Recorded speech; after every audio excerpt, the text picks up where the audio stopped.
Hello my dear students, welcome to the session. बेटा quadratic form की second class है and ये class पूरी तरह से लास्ट क्लास पे डिपेंडेंट है। जो लास्ट क्लास में आपको कराया गया था वो आपको बहुत अच्छे से थोड़ा सा रिकॉल कर लेते हैं, तो आज एग्जाम के क्वेश्चन बहुत अच्छे से। क्वाड्रेटिक फॉर्म में क्या बोला था आपको?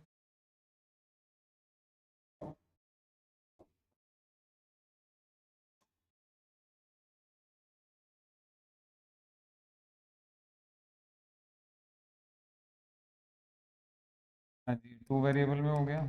ये आपका 3 वेरिएबल में हो गया। This will be ax² by² 2c(x, y) जो भी है, मतलब आपका पोलिनोमियल एक्स वाई में है या पोलिनोमियल एक्स वाई जेड में है, तो उसके करस्पॉन्डिंग आप एक मैट्रिक्स क्रिएट कर सकते हैं या कंसिडर कर सकते हैं।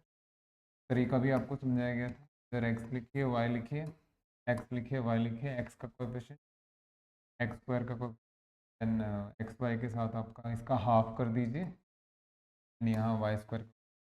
ये जो करस्पॉन्डिंग मैट्रिक्स आपको दिख रहा है ये सिमेट्रिक मैट्रिक्स। आज हम बहुत सारी चीज़ें सीखेंगे। नहीं नहीं, जो लास्ट क्लास में नहीं, अभी लास्ट क्लास का रिकॉल हो रहा है, ज़रा ध्यान से देखो। ये 2 वेरिएबल के लिए 2x2, 3 वेरिएबल के लिए 3x3। देन आपको बताया गया था कि भाई अगर आप इसको x बोलेंगे तो जो रिजल्ट है वो x ट्रांसपोज ए एक्स ही आएगा। और उसमें ए यही वाला matrix, this is also x transpose A x type where A is this.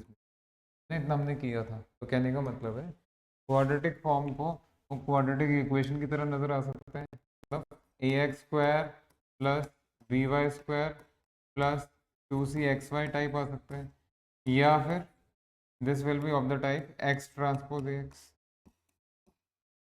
ठीक है, ये दो चीज़ें हैं। अच्छा, उसके बाद मैंने आपको बताया था positive definite, negative definite, semi definite, है ना, ये सब बताया था। तो बेटा उसके लिए जो जो मेथड्स आपको बताए गए थे उसको कस के पकड़ के रखो। क्या क्या बताया था? क्वाड्रेटिक फॉर्म पॉजिटिव डेफिनेट हो सकता है, नेगेटिव डेफिनेट हो सकता है, पॉजिटिव सेमी डेफिनेट हो सकता है, या नेगेटिव सेमी डेफिनेट। भाई देखिए, तरीके बहुत सारे हैं। जो सबसे ज़्यादा फेमस है वो वही है कि आइगन वैल्यूज निकाल लें। बट मैंने आपको लास्ट क्लास में माइनर्स वाला बताया था, प्रिंसिपल माइनर्स वाला, वो तरीका भी अच्छा है। आइए, तो पॉजिटिव होने के लिए, पॉजिटिव डेफिनेट होने के लिए भाई या तो आपका f x y z greater than zero रहे for all x y z non zero, या फिर इसी को कह सकते हैं आप x transpose A x is greater than zero for all x non zero. ठीक है ना? या फिर यहाँ प्रिंसिपल माइनर अगर आप निकालेंगे तो जितने भी प्रिंसिपल माइनर्स हैं ए आई वो सारे पॉजिटिव होने चाहिए। मैं आपको बता चुका, यहाँ पे ये सब कुछ आएगा, बस greater than equal to zero लग जाएगा। लास्ट क्लास में हो गया। हाँ, आई एम सॉरी।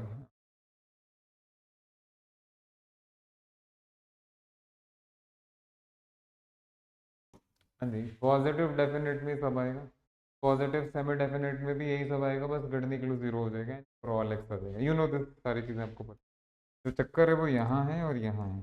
भाई इसमें जब प्रिंसिपल, बाकी सब तो ठीक है, बट जब हम प्रिंसिपल माइनर्स में आते हैं तो क्या आता है बेटा? यहाँ नेगेटिव डेफिनेट के लिए आपको बोला था, जो जो शुरू होना चाहिए A1 वो नेगेटिव से शुरू होना चाहिए, then A2 positive, then A3 negative.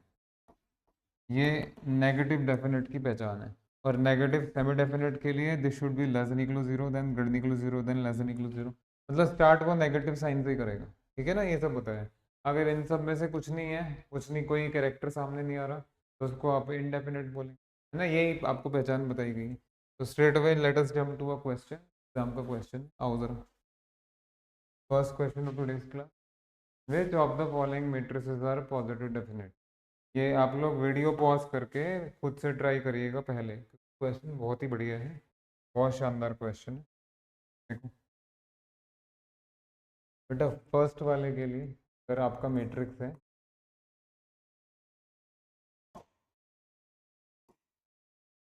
पहले के लिए ए 2 1 1 2, मेरे प्यारे प्यारे बेटा, इसका जो पहला माइनर है वो 2 है, that is positive principal minor. और जो इसका सेकंड प्रिंसिपल माइनर है A2, दोनों कैसे आएगा? 4 - 1, ये भी पॉजिटिव। ये सारे प्रिंसिपल माइनर्स पॉजिटिव हैं, यानी ये एक positive definite. Let me right positive definite. Second वाले में आई तो बी बुला देते हैं, बी फॉर बॉम्बे। 1221। इसका पहला प्रिंसिपल माइनर तो पॉजिटिव है, लेकिन जो दूसरा प्रिंसिपल माइनर है वो आएगा 1 - 4, दैट इज नेगेटिव।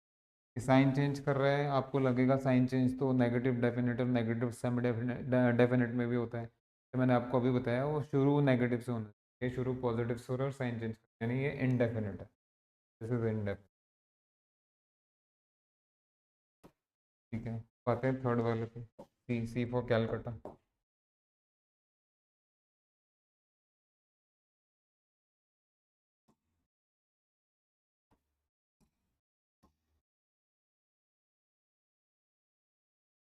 4 - 1 -1, बेटा इसका पहला प्रिंसिपल माइनर आपका, सेकेंड प्रिंसिपल माइनर है 16 - 1, ठीक है ना। तो ये भी आपका पॉजिटिव डेफिनेट, सारे प्रिंसिपल माइनर्स पॉजिटिव आ पॉजिटिव। आते हैं लास्ट वाला,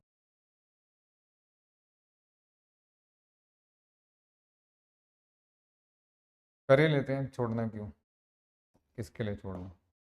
देखो बेटा, इसमें जब आप D1 निकालोगे तो ज़ीरो ही आ गया, वो पॉजिटिव डेफिनेट तो पूछ रहे हैं, पॉजिटिव डेफिनेट तो आएगा नहीं, ये दिस इज नॉट पॉजिटिव, क्या है बात की बात है, दिस इज नॉट पॉजिटिव। तो क्वेश्चन जो उन्होंने पूछा है उसके हिसाब से हमारा करेक्ट आंसर क्या क्या हुआ, तो बेटा ये करेक्ट है, आपका ये करेक्ट फॉल्स है, और ये भी। वेरी मच, बहुत अच्छा क्वेश्चन था, प्यारा क्वेश्चन, पॉज करके देख लीजिएगा, अच्छे से ट्राई कर लीजिए।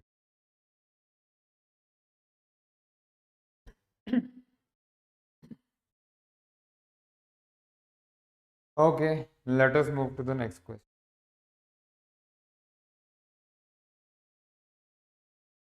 यस, 2020 का क्वेश्चन है बेटा, आ जाओ।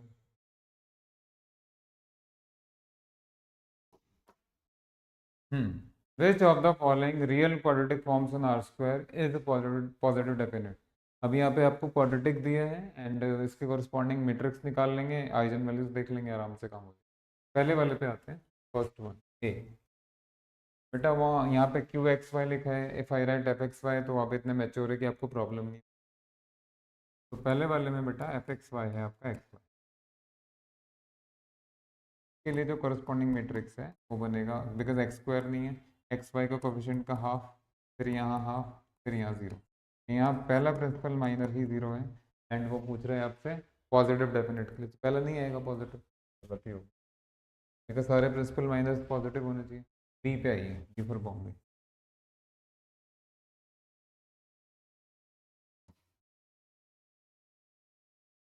X square minus x y plus y square, फिर बेटा यहाँ का जो करस्पॉन्डिंग सिमेट्रिक मैट्रिक्स है, एक्स स्क्वायर का कोफिशिएंट, देन माइनस ऑफ, इधर भी माइनस ऑफ, देन वन।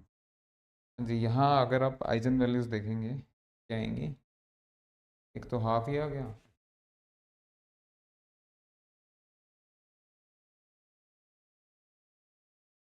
1 1, बिल्कुल ठीक है। हाँ जी, रोज हम देखेंगे तो हाफ है, इधर भी रोज हम देखेंगे तो हाफ है, हाफ एक आइजन वैल्यू हो गया, तो एक आइजन वैल्यू हाफ हो गया, दूसरा आइजन वैल्यू को अगर आप अल्फा मान लेंगे तो ये ट्रेस के बराबर होना चाहिए, यानी 2 के बराबर होना चाहिए। बेटा अल्फा आ गया 2 - 1/2, दैट इज 3/2। इसकी दो आइजन वैल्यूज हैं, एक तो 1/2 और दूसरा 3/2, ठीक है। तो यहाँ पे आइजन वैल्यूज आ गई हैं, सॉरी।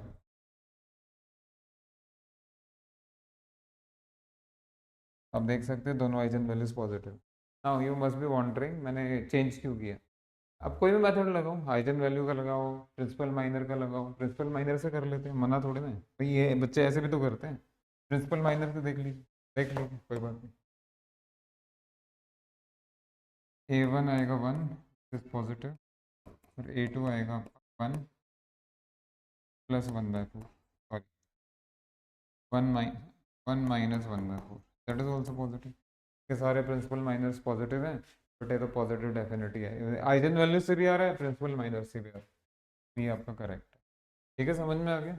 ऐसे ही आप COD कर लेंगे, जाहिर सी बात है वीडियो पॉज करके आप लोग ट्राई करने के लिए बेकरार हो रहे होंगे, वो आप कर सकते हैं बैठ के पर्सनली। थर्ड वाले पे आइए, बेटा इसका कॉरस्पॉन्डिंग सिमेट्रिक मैट्रिक्स बनेगा, 1 1 1 1 एंड ऐसा मैट्रिक्स जिसकी सारी एंट्रीज 1 है, उसकी आइजन वैल्यूज पता है आपको क्या होती है? रैंक 1 का मैट्रिक्स है और आइजन वैल्यूज क्या होंगी? 0 0 0 0 0, और जो लास्ट आइजन वैल्यू होता है वो तो ट्रेस होती है। बट इसकी आइजन वैल्यूज जो है वो आएगी 0 एंड 2, जैसे भी करिए आप, जैसे भी करिए, तो ये भी पॉजिटिव डेफिनेट नहीं। और अदरवाइज अगर आप प्रिंसिपल माइनर से करते हैं वो भी आपको पता, A1 1 आएगा और प्रिंसिपल माइनर नंबर 2 यानी A2 आपका 0 हो जाएगा, दिख रहा है आपको? तो ये भी पॉजिटिव डेफिनेट नहीं है। ठीक है, अब बचा लास्ट वाला, वो भी कर ही लो, इसके लिए छोड़ दें। हाँ जी, इसके लिए जो करस्पॉन्डिंग मैट्रिक्स है 1 1/2 0, ठीक है ना? बिल्कुल ठीक है बेटा। इसका पहला principal minor 1, second principal minor is 0 -1/4। बेटा ये पॉजिटिव है और ये नेगेटिव है, हालांकि साइन चेंज हो रहा है, तो नेगेटिव डेफिनेट या नेगेटिव सेमी डेफिनेट की तरफ जा रही है चीज़ें, बट उसमें शुरुआत ही नेगेटिव से होनी चाहिए अगर साइन चेंज हो रहा है तो या तो शुरुआत पॉजिटिव से हो रहा है और साइन चेंज हो रहा है, दिस इज इनडेफिनेट, मतलब ये भी आपका गलत है। देखिए क्या लॉजिकल क्वेश्चन है, सिर्फ आपने क्वाड्रेटिक फॉर्म की एक क्लास की है, अच्छे से की है, लेकिन and on the behalf of that आप एग्जाम के इतने शानदार क्वेश्चन कर पा रहे हैं।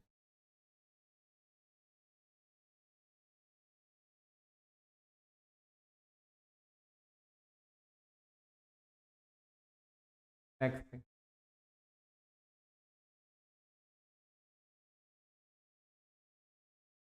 आओ भाई, ये भी बहुत शानदार ज़बरदस्त क्वेश्चन है, ध्यान से देखिएगा, टाइम नहीं खराब करेंगे बिल्कुल। हाँ, क्वाड्रेटिक लंबा चौड़ा स्टेटमेंट दिया हुआ है, पहले स्टेटमेंट को पढ़ लो, क्योंकि क्वाड्रेटिक फॉर्म है या बाइलिनियर फॉर्म है, क्वेश्चन कोई बहुत ज़्यादा टफ नहीं होगा, थोड़ा सा सेंसिबली चलेंगे आप और हम, बड़े आराम, देख लीजिए पहले। Quadratic form q x y z over R represents zero non trivially if there is an a B c, मतलब non zero a B c है, so that q a B c is zero. हाँ जी, कुछ students तो उसको देख के question ही छोड़ देंगे, तो आपके लिए सलाह है थोड़ा सेंसिबली काम कीजिए। बेटा ये इतनी सी चीज़ बोल रहा है, ये इसने एक इन्फॉर्मेशन टाइप दे दिया आपको, दिस इज एन इन्फॉर्मेशन, वो क्या कर रहा है, वो इस इन्फॉर्मेशन के भी आपको क्वेश्चन सॉल्व करने के लिए, जरा इसको दोबारा पढ़ते हैं क्या कह रहे हैं। A quadratic form Q over R represents zero non-trivially means, ओहो, इतनी सी चीजें हैं और बच्चे हैं कि पकड़ ही नहीं पा रहे, इतनी सी बात है भाई। आप बस ये देखो, मैंने लास्ट क्लास में बताया, देखो बेटा,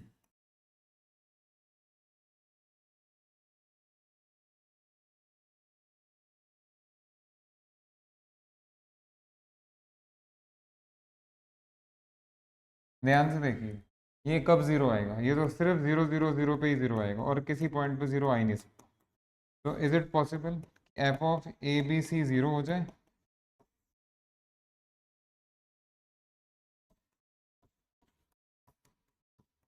आपको भी पता है ऐसा तो संभव ही नहीं है।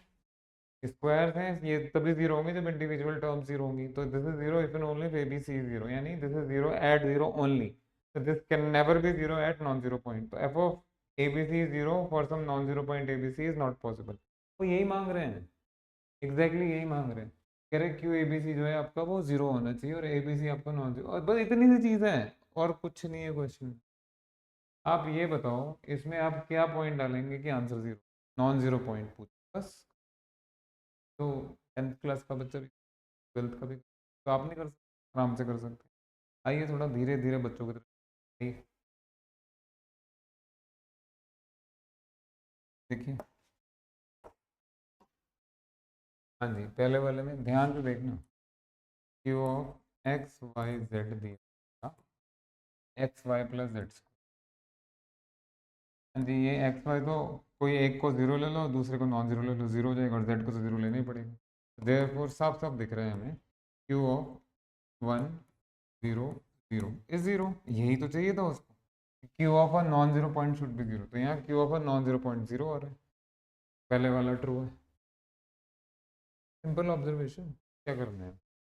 सेकंड वाले में आते हैं बी।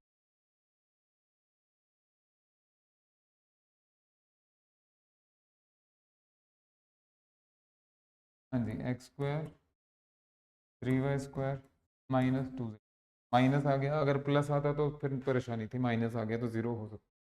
मतलब ये और ये क्वांटिटी बराबर लानी है। ऐसा पॉइंट देखना है जिसके लिए ये क्वांटिटी और ये क्वांटिटी आपस में कैंसिल हो जाए। तो अगर आप इसमें 1 पुट करेंगे तो ये 1 + 3 4 हो जाएगा। 4 तो उधर आ सकता है। 2 को क्या चीज़ से मल्टीप्लाई करोगे कि 4 आएगा? √2 से। खत्म। √2 का स्क्वायर। देखिए, सॉरी, तो व्हाट इज क्यू ऑफ 1, 1, √2? बेटा ये 1 हो गया, ये 3 हो गया, -2 × 2। समझ में आ गया? 4 - 4 दैट इज 0। अब बोलो इससे ज़्यादा लॉजिकल कुछ हो सकता है क्या? मतलब ऐसा ही ऐसा क्वेश्चन आया हुआ है, बच्चे छोड़ छोड़ के क्या करना है यार इसमें? ऐसे ही सी हो जाएगा तो डी हो जाएगा। सही है।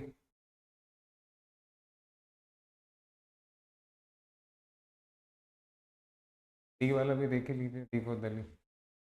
हाँ जी। व्हाट इज, बिकॉज यहाँ पे एक्स वाई है तो ये किसी एक के जीरो होने पे जीरो होगा, और यहाँ तो जीरो लाना ही पड़ेगा। तो यहाँ जीरो लिख दो, यहाँ 1 लिख दो, यहाँ जीरो लिख दो, एंड यू कैन सी। बेटा ये जीरो हो गया, ये जीरो हो गया, और ये भी जीरो ही हो गया। समझ में आ गया? देख लो। अरे 4 में से 3 तो ऐसे ही हो गए यार, मुफ्त के 4.75 मार्क्स, बिल्कुल मुफ्त के, फ्री के। अब ले देखिए आपका सी पार्ट है। बेटा सी पार्ट के लिए मैं आपको सजेशन दूँ, वीडियो पॉज कीजिएगा, प्लीज़ ऑनेस्ट होकर ट्राई कीजिए। अभी करा देते हैं, फिर भी आपके पास टाइम है।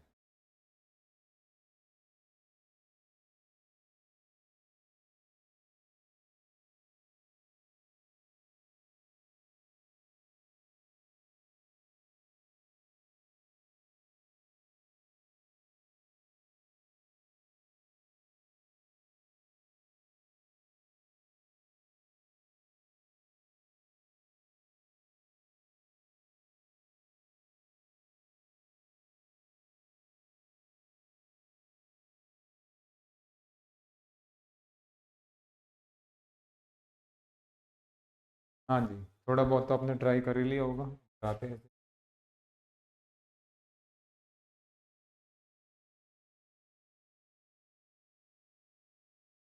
4 में से 3 पार्ट तो हो ही गए हैं। ले देखिए लास्ट पार्ट भी हो ही जाएगा।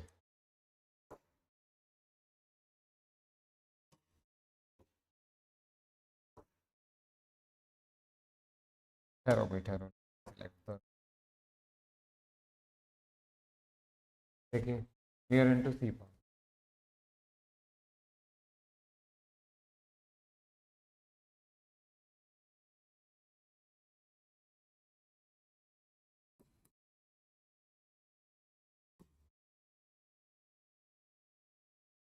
x² y²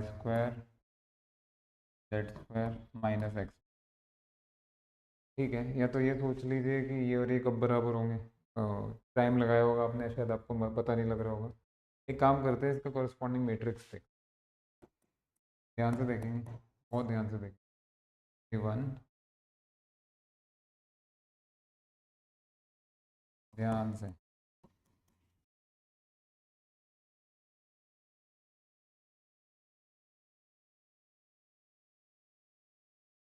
x² 1 by half, there is no x there। Y x में अगेन हाफ हो जाएगा, y² में 1 है, वाई जेड है नहीं, जेड एक्स भी नहीं है, z y there is no z y, z² का कोफिशिएंट 1। ये आपका मैट्रिक्स।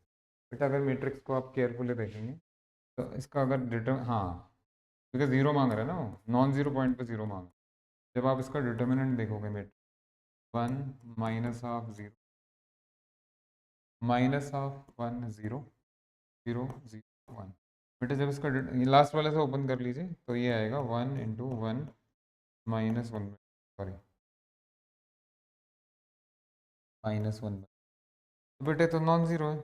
अगर ये मैट्रिक्स नॉन ज़ीरो है तो इसकी, हाँ, यहाँ से आप कह सकते हैं all eigen values non zero. बेटे जब सारी आइजन वैल्यूज नॉन ज़ीरो हैं तो ये तो पक्का रहा ना, ये पक्का रहा कि ज़ीरो इसका आइजन वैल्यू नहीं हो सकता। अगर ज़ीरो इसका आइजन वैल्यू नहीं हो सकता तो ये किसी नॉन ज़ीरो पॉइंट पे ज़ीरो नहीं हो सकता।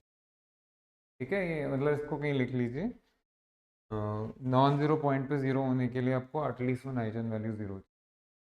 समझ में तो आएगा होगा तो ये सी आपका answer. Let me repeat, Determinant is non-zero implies all eigenvalues are non-zero, which implies zero is never its eigenvalue, था ही नहीं कभी. That means ये quadratic form non-zero point पे zero हो ही नहीं सकता. खत्म.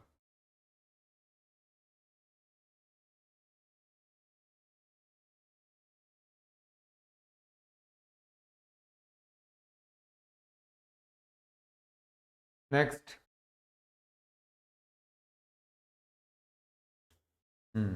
Good question.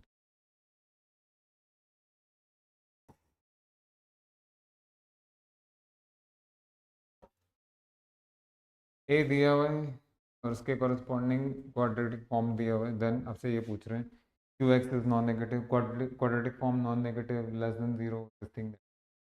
पहले वाला फॉर ऑल एक्स है, दूसरे वाला फॉर सम एक्स है. यानी पहले वाले में ये एक तरह से पूछ रहे हैं सारे आइजन वैल्यूज नॉन नेगेटिव हैं यानी, या फिर ये पॉजिटिव सेमी डेफिनेट फॉर्म है.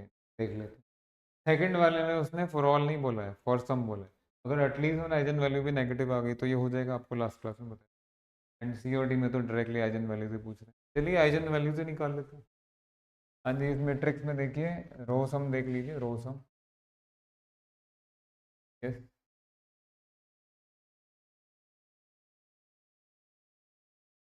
6 है रो सम, तो एक आइजन वैल्यू 6 हो गई. 3 क्रॉस 3 मैट्रिक्स है, तो बेटा उसकी 3 आइजन वैल्यूज में से एक तो पता लग गई, बाकी दो को अल्फा बीटा मान लो. मान लीजिए आइजन वैल्यूज आ गई आपके अल्फा बीटा. देयरफॉर पहली चीज अल्फा प्लस बीटा प्लस 6 आपका ट्रेस होना चाहिए. यहाँ से आपको पता लगा, हाँ जी, फ्रॉम हियर आपको पता लगा अल्फा प्लस बीटा बेटा जीरो हो गई. यानी अल्फा और बीटा एक दूसरे के. नेक्स्ट, अब डिटर्मिनेंट देख लेते हैं. 6 into alpha into beta equal to determinant आएगा इसका -8. देख लीजिएगा आप लोग कोई.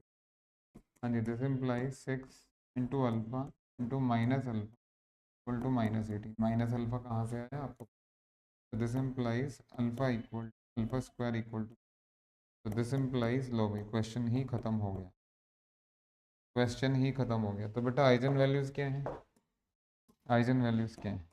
तो eigen values are 6 √3 and minus. अब we are in a position to answer everything. Everything जी, सारा नॉन नेगेटिव तो नहीं है आइजन वैल्यू, तो ये गलत हो. At least one eigen value is negative, yes. C part A has exactly two positive eigen values, हाँ ये तो रही. What about D part, all eigen values of A are positive, is wrong. एकदम clarity के साथ question, crystal clear. Good.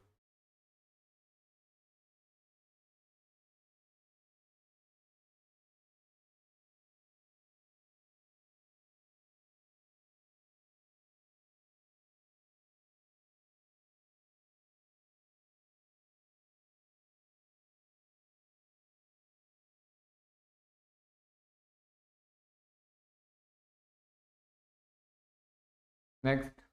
Next. हाँ जी, very very nice question. बस ये लास्ट क्लास में नहीं हुआ था, एंड जो नेक्स्ट क्लास होगी, आगे वाली क्लास होगी, उसमें ये चीज़ें यूज. आजकल ये चीज़ें बहुत पूछी, तो अब तक कराया है वो तो पूछ ही रहे हैं, उसमें दो पार्ट्स में ये भी ऐड कर रहे हैं. देखिए सर, ए दिया हुआ है और क्यू एक्स वाई जेड दिया हुआ है. एक्स ट्रांसपोज ए एक्स की शक्ल में. Then the rank and the signature. हमारा मेन कंसर्न, आपने नोटिस किया इस क्वेश्चन में चारों पार्ट्स नहीं लिखे हुए हैं. इस क्वेश्चन में मैंने सिर्फ रैंक और सिग्नेचर के बारे में बात करनी है, दैट इज वाई. तो रैंक क्या चीज़ है और सिग्नेचर क्या, आप लोग सब तैयार हो चाहिए. देखिए पहले ध्यान से देखिए, ये जो लोग गलत फहमी के शिकार है जैसे कि आप लोग, बेटे ये तो सिमेट्रिक है ही नहीं, क्या हो रहा है. वो क्या क्या पूछे जा रहे हैं पता नहीं. हाँ जी, यहाँ कुछ नोटिस करने के लिए आप सब नोटिस क्या करना है. हम ये सोचा करते हैं कि अगर कॉरस्पॉन्डिंग, ये अगर आपके पास एक क्वाड्रेटिक फॉर्म होगा तो आपका सिमेट्रिक मैट्रिक्स हो जाएगा आराम से, कॉरस्पॉन्डिंग मिल. अब ज़रा वापस चलो. सिमेट्रिक मैट्रिक्स है तो कॉरस्पॉन्डिंग क्वाड्रेटिक फॉर्म हाँ लिख सकते. But this is a non symmetric matrix, क्या इसके कॉरस्पॉन्डिंग भी अब चाहो तो करके देख लो, अभी देख लो. ये एक नॉन सिमेट्रिक मैट्रिक्स है, इसके कॉरस्पॉन्डिंग ये जो फॉर्म बना उसमें क्या होगा, ये वो कैसी क्वाड्रेटिक फॉर्म होगी, वो सिमेट्रिक मैट्रिक्स कहाँ से आएगा जिसको लेके हम सारा काम करते हैं, देखते हैं जरा। ठीक, ध्यान से देखिए और साथ दीजिए, भागने की जरूरत नहीं है।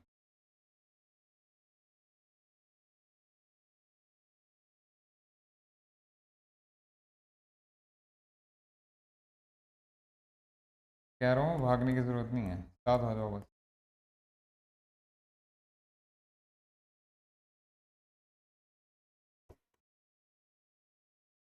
हाँ जी, तो ये बना आपका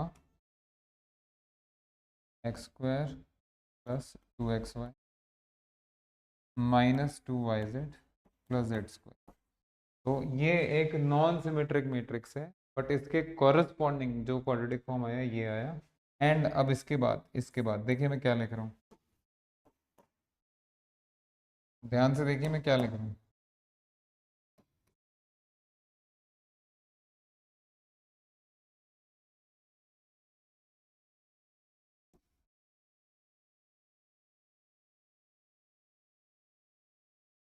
बी ले लेते चलो। हम्म, 1 5 में 1, लेट मी राइट, तो लिखवाया था थोड़ी देर पहले, वही पूरा ही लेना पड़ेगा। कहते ना, आराम से काम करो, गलती नहीं होगी। बेटा x² के साथ 1 है, xy के साथ वाला हाफ हाफ कर दीजिए, आधा हो जाएगा। yz के साथ xz है नहीं, y² भी नहीं है ना, नहीं। और yz के साथ आपका minus zx, there is no zx, -1 z²1। ये आया बेटा, ये आया आपका corresponding symmetric matrix, p equal to 1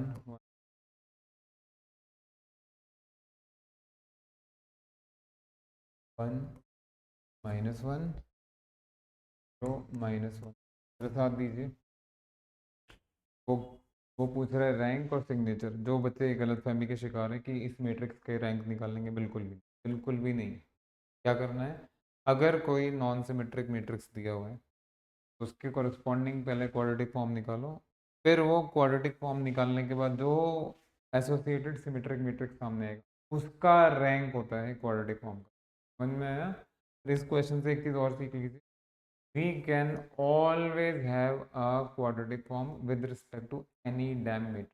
अब तक क्या सोचा करते थे कि क्वाड्रेटिक फॉर्म अगर आएगा तो वो किसी सिमेट्रिक मैट्रिक्स के साथ होता हुआ है, नहीं नहीं नहीं नहीं नहीं, every matrix implies a quadratic form and with respect to that quadratic form we will have a symmetric matrix। ध्यान रखिए, अगर मैट्रिक्स पहले से ही सिमेट्रिक दे दिया फिर तो बल्ले बल्ले, बट अगर नॉन सिमेट्रिक दिया है तो भी इस तरह। ये चीज सीखने लायक है, कहीं नोट लिख लीजिए। with respect to every matrix there is an associated quadratic form which will give rise to the corresponding ये आपका सिमेट्रिक मैट्रिक्स। ध्यान रखिएगा, तो उसका रैंक का मतलब उस सिमेट्रिक मैट्रिक्स का रैंक जो क्वाड्रेटिक फॉर्म से एसोसिएटेड, और उसके सिग्नेचर का क्या मतलब है, आराम से हो जाए। ठीक है, चलिए ये आपका बी। अगर ये बी है तो इसकी आइगन वैल्यूज देख लीजिए, क्या क्या आएंगे इसके आइगन वैल्यू, जो भी है मैं अभी देख के लिखूंगा, जरा ध्यान से सुनो।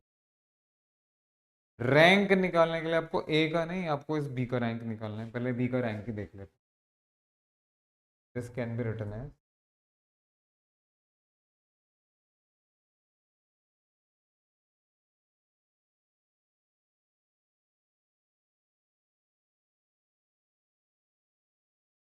मैं तो चेंज,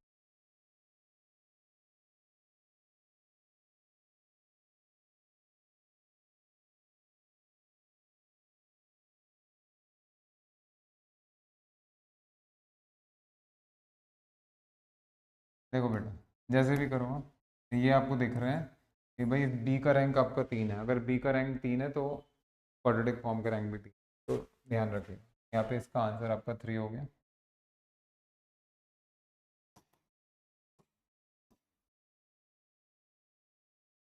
ना व्हाट अबाउट सिग्नेचर, नहीं नहीं, वो हमारा वाला सिग्नेचर नहीं जो चेक बुक पे होता है, वो सिग्नेचर नहीं है। यहाँ क्या है सर, तो सिग्नेचर का मतलब आप आइजन वैल्यूज निकालिए, बस साइन दे, मतलब ऐसा क्वेश्चन देखेंगे आप एग्जाम, का, या ये सब कुछ लिखा हुआ देखोगे आप एग्जाम कि भाई सिग्नेचर की तरह, सिग्नेचर की जगह ये लिखा है, प्लस लिखा है, फिर प्लस लिखा है, फिर जीरो लिखा है, या प्लस प्लस माइनस, या माइनस माइनस। दिस मीन्स भैया this represent sign of the eigen value. तो इसका मतलब है दो आइजन वैल्यूज पॉजिटिव, एक zero. This means two eigen values are positive and the last eigen, या exactly one eigen value is negative.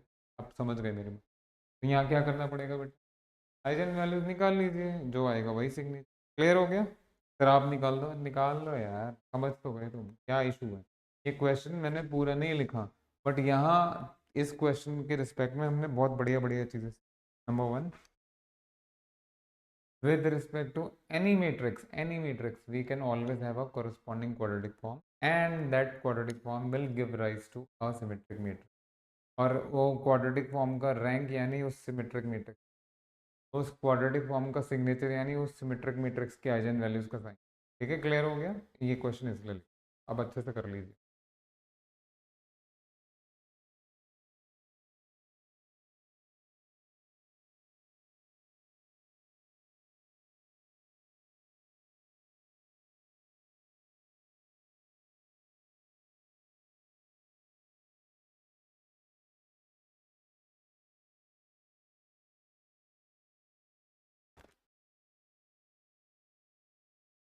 Okay, one last question for today's class.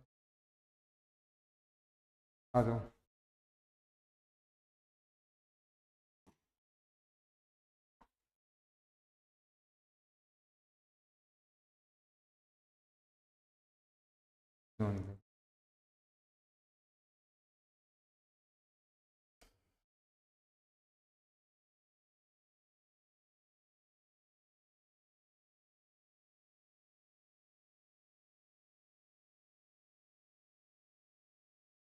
बड़े आराम से, बड़े प्यार से क्वेश्चन होता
देन द एक्चुअल क्वेश्चन।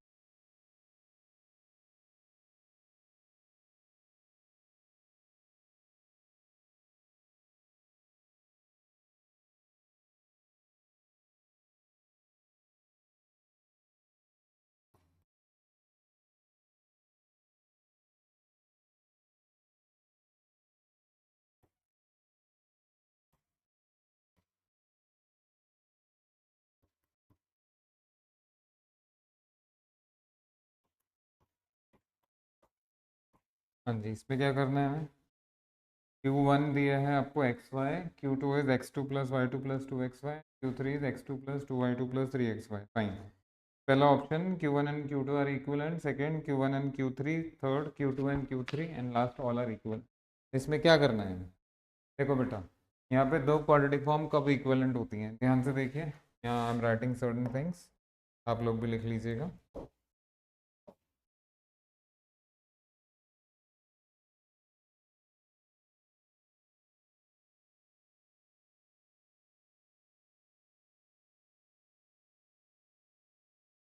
अब ये देखना है कि वो क्या पूछ रहे हैं, ओवर आर पूछ रहे हैं या ओवर सी पूछ रहे हैं। यहाँ तो आर स्क्वायर ही दिया है तो ओवर आर ही पूछ रहा हूँ बेटा। ओवर सी पे इक्वलेंट होने के लिए क्या कंडीशन है? ओवर सी में इक्वलेंट होने के लिए कंडीशन है कि आपका रैंक एंड सिग्नेचर सेम होना चाहिए,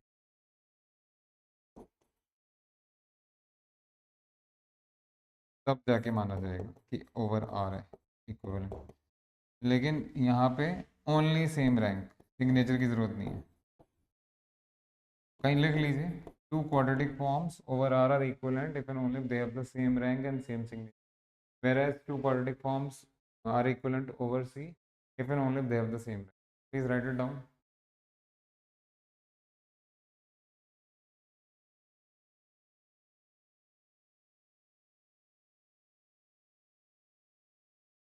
आते प्रेजेंट क्वेश्चन बड़े आराम से होते।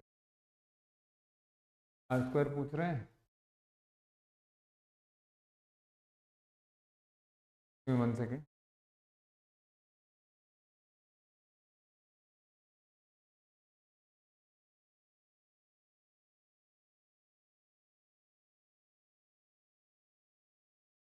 हाँ जी, आर स्क्वायर पूछ रहे हैं तो ओवर आर ही लेंगे हम। साथ आइए आप सभी लोग, ऑल ऑफ यू। बेटा जी सबसे पहले आपका Q1 2 3 इक्वलेंट है नहीं, उसके लिए आपको रैंक भी देखना पड़ेगा, सिग्नेचर भी देखना पड़ेगा, दैट मीन्स आइजन वैल्यू देखनी पड़ेगी। आओ जरा पहले वाले के लिए तो Q1 और Q1 बेटा बहुत ध्यान से देखिए, इस तरह की चीज़ें एग्जाम में आ रही हैं। कॉरस्पॉन्डिंग मैट्रिक्स क्या बनेगा बेटा? 2 × 2 बनेगा, 0 1/2 1/2 0। तो दिस इम्प्लाइज जो आइजन वैल्यूज हैं आपकी है ना, आइजन वैल्यूज क्या बन जाएंगी बेटा? निकाल लीजिएगा, कोई बात नहीं, डरने की जरूरत नहीं, ये आपके eigen value half and minus, और इसका determinant non zero, rank of A1 लिख देते हैं 2 आ गया, ये पहला है बेटा। इसी तरीके से फॉर Q2, हाँ जी, सेकेंड मैट्रिक्स A2